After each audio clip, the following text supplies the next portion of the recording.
Some people say that mass immigration into the United States can help reduce world poverty. Is that true? Well, no, it's not. And let me show you why. This gumball represents the 1 million legal immigrants that the United States has taken every year on average since 1990. Now, who in the world deserves our humanitarian compassion? The World Bank has one measure of the desperately poor of the world. They make less than $2 a day. And how many people make less than $2 a day in the world? Well, let's start with Africa. In Africa alone, there are 650 million people who make less than $2 a day. 650 million. And in India, another 890 million people, desperately poor.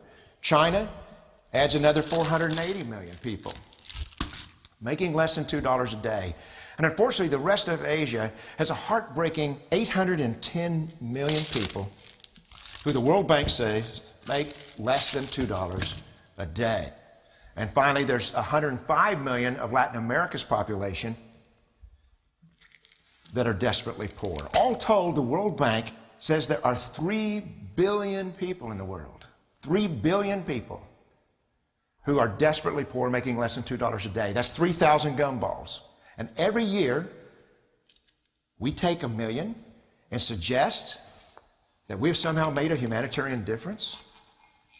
Of course, we don't pull our immigrants from these desperately poor populations, do we?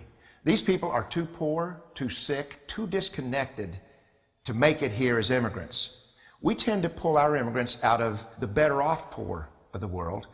And Mexico tends to define the type of immigrant that we bring here because the plurality of people come from Mexico. And Mexico is poor. How many people in the world live in countries that have average incomes lower than that of Mexico? And the World Bank tells us that that number is these 3 billion plus another 2.6 billion people. 5.6 billion people in the world who live in countries with average incomes below that of Mexico. That's 5,600 gumballs.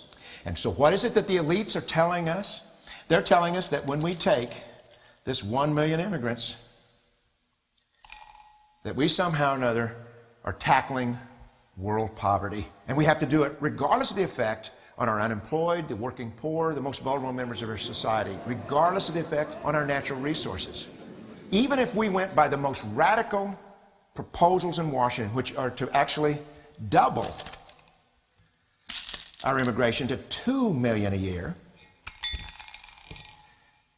which would totally overwhelm our physical, natural, and social infrastructures, we couldn't make a noticeable difference. And we may be really hurting the impoverished people of the world because the million that we do take are among the most energetic, often the better educated, certainly the most dissatisfied people that if they did not immigrate would be the agents for change to improve the lot of all the people in these countries. The true heroes in the global humanitarian field are the people in these countries who have the wherewithal to immigrate to another country, but instead stay in their countries, to apply their skills to help their fellow countrymen. Unfortunately, our immigration system tends to entice these very type of people to abandon their countrymen. The impossibility of making even a dent is actually worse than it looks here. Because last year, when we took 1 million immigrants, these countries added, births over deaths, 80 million more people into the impoverished populations. And this year, Congress is bringing in 1 million legal immigrants. And this year, according to the United Nations, these countries are expected to add another 80 million people.